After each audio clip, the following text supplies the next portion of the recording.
Guys, it's coffee time. And once again, I wasn't able to upload, but I think that's just an issue that's going to keep happening until we move. And even when we move it might happen. I don't know, just depending on how YouTube's feeling and how our internet is feeling. It's all so wonderful. I just love it all so much. But I did do something fun last night. I figure the Europe trip stories, I'm going to kind of sprinkle. Like, if I don't have something to talk about for the day, I'm going to sprinkle it. Because I still want to tell you guys about my life. Like, I feel like that's the point of this channel. So I'm going to tell you about yesterday. Because yesterday was the first time that I played D&D 4.0. First time. It was a bunch of people from work. And one of us had never ever played before. Two of us had only played, he had only played 3. I had only played 3.5. And then one of us had played 4. And then the DM. So we all played together. It was really fun. We had pre-rolled characters, which I've never done before.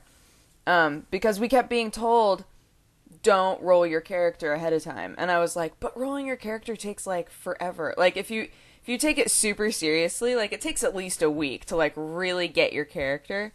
But they were like, no, don't roll your character. I was like, okay. And, fortunately, it wasn't this entire session of this campaign is going to be putting together characters, because I would have just, like, they just had pre-made characters for us. And we were like, sweet!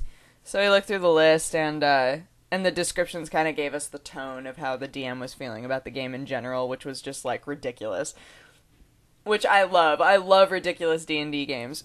So I got to play that. And I was Lady Kava, a Dragonborn knight, with a really high strength and constitution, and everything else was really low. So it was awesome, because it was basically like, I basically got to play her like a frat boy that looked like a dragon. Like, it was so perfect. I had so much fun with it. And the guy who had never played before did really well. Like, I think he's played, like, maybe just not D&D before, but other, like, tabletop RPGs. Because he seemed like he had. And it was so fun. God, it was hilarious. And the DM, a friend of ours, and he was really good at kind of rolling with us, because, like, right off the bat, it was like, we were in this tavern, and then we looked for a window, saw a window, and one of us that was a gnome went over to the window and looked outside, and there was a broken carriage with two people next to it arguing, and one of them happened to be a chick gnome, or a chick dwarf, and so we, of course, being giant assholes, like, spent a decent amount of time, like, derailing the campaign long enough to be like, hey, I bet you could bang her. Do you want to bet whether or not you could bang her? Like, it's like, so it was the dwarf out of us. The dwarf and, what was he? I can't remember. He was a demon something. They went outside and were, like, trying to hit on this chick. And meanwhile, me and the elf girl, we were, like, standing next to the tavern going, really? Is this what we're gonna do? It was hilarious.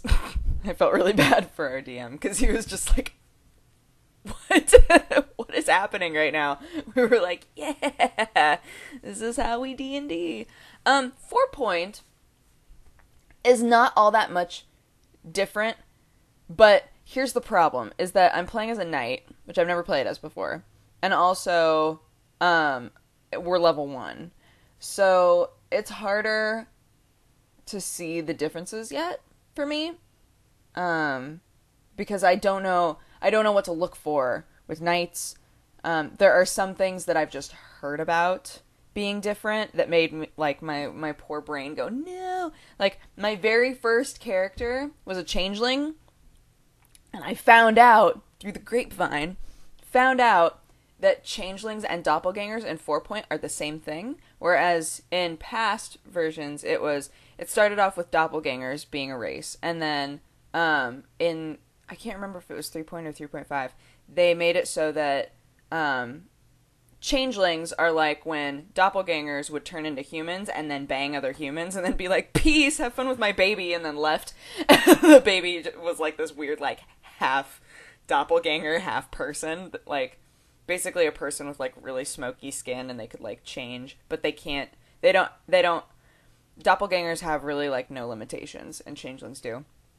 Anyway, you don't care. The thing is that, like, that's an example of something that I found out after the fact and got really sad about, because my first character was a changeling, and I was like, wait, so changelings and doppelgangers do the same thing in 4 Point? That's really sad.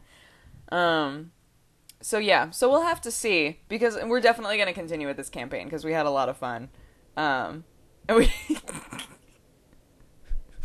we found, so the dude who's never played before was the dwarf. And he was like, wait, you guys, I can talk to rocks. And we were like, heck yeah, you can talk to rocks. But he doesn't, like, in-game, he doesn't want any of us to know that he can talk to rocks. So he was like, I bet I could find out where the goblins and things are. And we were like, where should we go?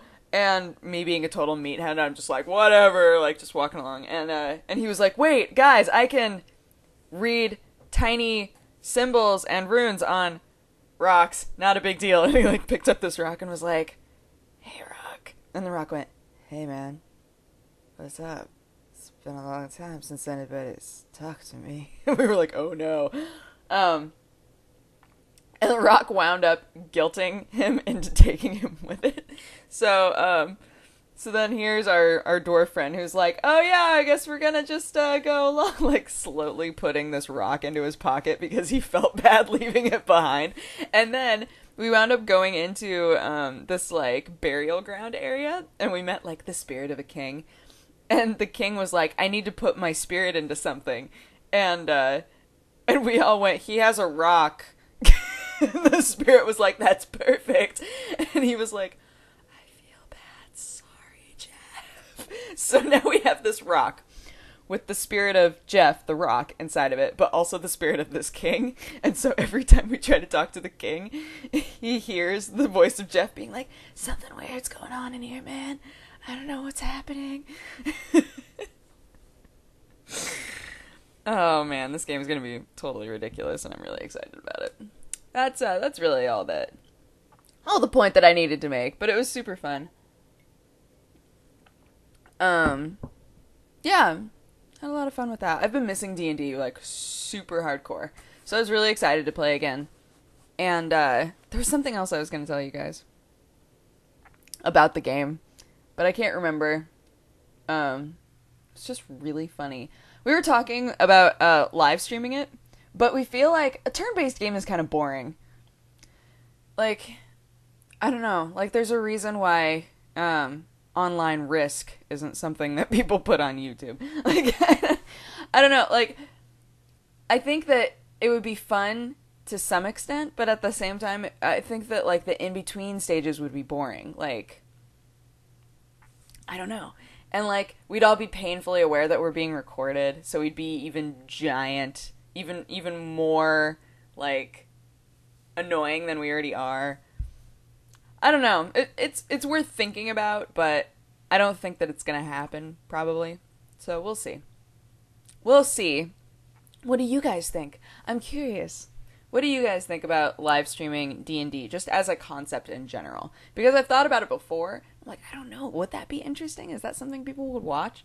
Not that that's, like, entirely the reason to live stream it, because the nerd in me goes, yeah, but it's also like we'd be recording everything that happens in the game. And that way, if we ever are going, wait, but didn't this happen? We could just look it up.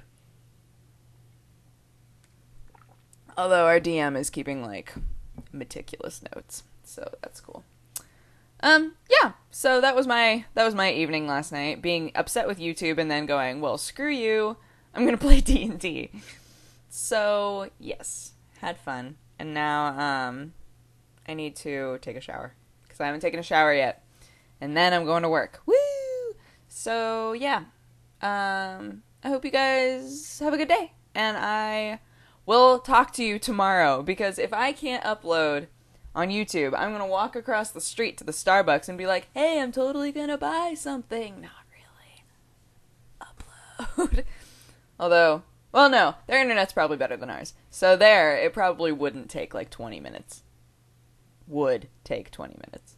I was going to say 20 minutes would be a great upload amount of time. Typically my uploads take like an hour and a half, at least.